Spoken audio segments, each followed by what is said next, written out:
That was my first job exposure. After that, I continued there almost 1 year.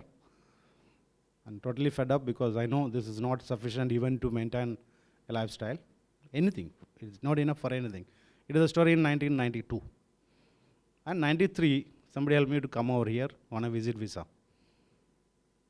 And in 2 years' time, I worked in 5 companies, starting with a salary of 2,000 dirhams. I don't think any one of you people will have a surprise because you may have seen this kind of my kind of people around you, because it is nothing different than anyone who is coming into this country to establish their own life and to maintain a lifestyle. It's not different. So it is quite natural that we will change the jobs much often in the early years.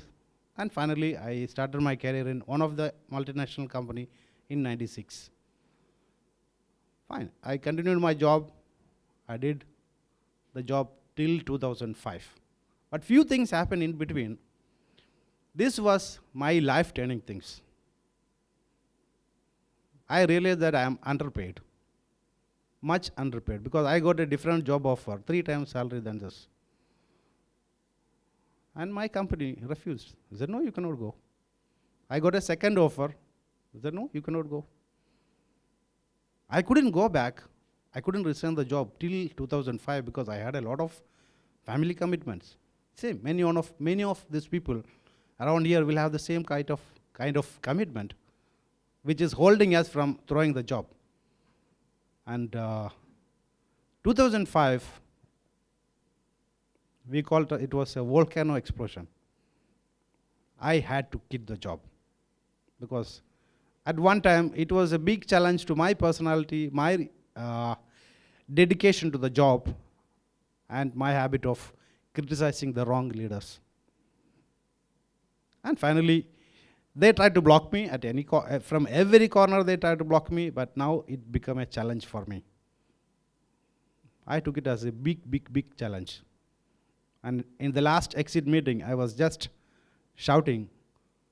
Before that last exit meeting, I just want to tell the first meeting with the sponsor. I was meeting him only in 2005. I was working for him since 1996. I could meet the sponsor, the real owner of the company, in only 2005. It was so bad, definitely. And the first day, I was on his feet. I have a big family. I have a newborn baby. I have to look after them. Please leave me from my job. He said, no, we cannot do it. You have done this, okay, we have done this. So many arguments. And finally, on the final exit meeting, I was the one who was just shouting at him. Remember, one day, you are going to see this company brought over by me. I will do it one day. Being a company with a turnover of 500 million dirhams plus, a man getting a salary of 6,700 dirhams at that time, he thought, I am just joking. I know it was a joke for him, but for me it was my aim. It was my target. Now, this is the one which I want to pass on to you people. Think very big, and you can achieve it. Because if anybody in this world can do it, you can also do it. And you are not lesser than anybody else around you. And if anybody feels that your education, your background, your money, position, anything is blocking you, it is not true. I started my company with minus 183,000 dirhams. Can anybody believe it? I had a bank liability of minus 183,000 dirhams. And I have 7 credit cards. Okay. So I want to reveal something which normally it is an illegal thing.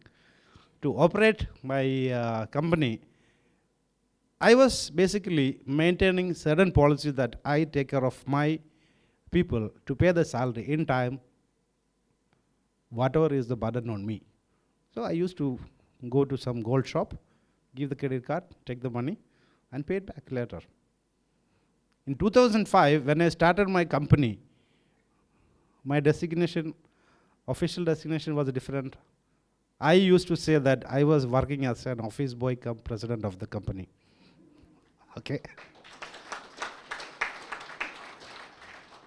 Because I still feel that in my office boy and myself, president of the company, share the same respect.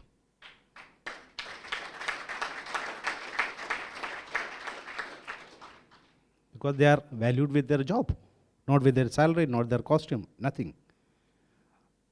And one thing, I don't know how many of you people can work 20 hours continuously for 6 months. Everybody can do it. Everybody can do it if the situation forces you. I did it. I slept only for 4 hours every day. I was the one cleaning the office, taking the levers to the side, getting the materials, putting the invoice, going for the meetings, quotation, everything A to Z. And the very first month, I put 2 employees to assist me, somewhere to help me. And every step, it was like a pyramid construction, only one stone at a time. More and more people, every opportunity when I can add a person, I add. So my productivity improved. Now, I have a company of almost 500 people are working with me. With few of these companies mentioned. That was my first challenge. This is how the company formation and the business started. And the second challenge was to get somebody equal to my caliber to my company. It was very hard to convince. They look to a company that it have no base, no money value, nothing. Except my vision, nothing was there. And the vision was shared in terms of what he calls as the art of communication.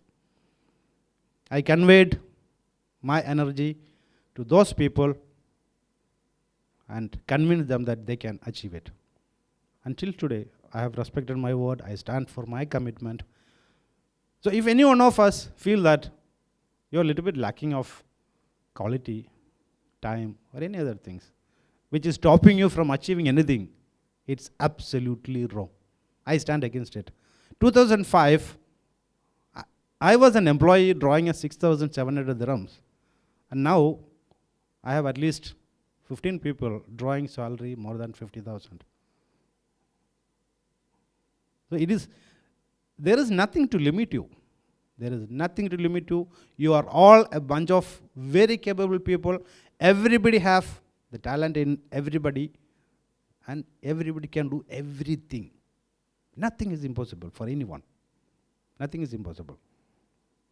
When I explained to Loy, this is my example, he told me, please share it with my colleagues so that people are more motivated. Even now, apart from the business, anytime anybody asking for help, some guidance, I'm there spending hours. Of course, many of my people are criticizing me, you're wasting a lot of your time. I said, no. Because this was the thing I was doing throughout my years, communicating with the people, discussing about different options. And those things which I was communicating many years back are paying me back now. One or another way, all these people are helpful. So communication is one of the things which we have to keep always to the front end. Without that, nobody can achieve anything. This will bring you support, bring you networks around. These things are there. Okay.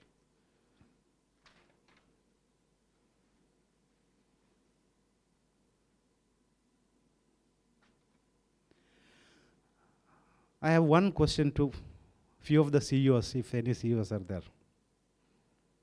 How many of you will appreciate any of your subordinate who have done a mistake? Thank you. Only one hand there. I am second. You know why? There is two ways to do business. Just follow the written norms, what is available. It is just like reading a book. You don't enter into a risk. You follow what is written. So in that, there is no creation, no innovation. It is just like reading a book, and those people who is doing business in that pattern are students. And those who really succeed in life are those who really do mistakes, share it with others that they don't repeat the same mistake, and take it as a lesson learned. This is one of the things in a corporate culture we really have to insist on the people who do mistakes, appreciate them, to share their mistakes with all other colleagues. They should not suppress it, they should not hide it. They should communicate with the subordinates so that it is a big lesson. This is your innovation to the world, that you have done a mistake and you learned a big lesson from that.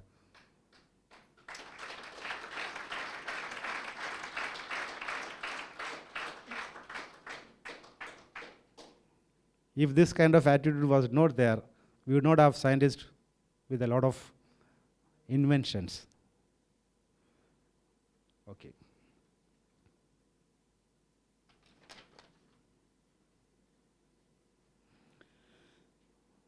Yeah, now back to the core subject of effective communication. Sorry, my time is up? Okay. I want 2 more minutes, definitely. Okay. Okay. The more you are up in the hierarchy, less you talk. You let others to talk. Let them do mistakes, but learn from that. But let them take decisions. This is how they are becoming self-sufficient. So just to summarize my talks, I will say that success I value as gold, but failures I value as platinum.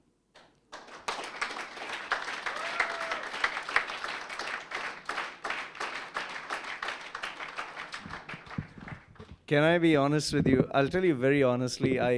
When I told Mr. Najamuddin he is going to speak, he told me I've never done a speech, and I thought he would just speak nervously for a few minutes. I am shocked, baffled, and amazed. I think he deserves an amazing round of applause. Superb.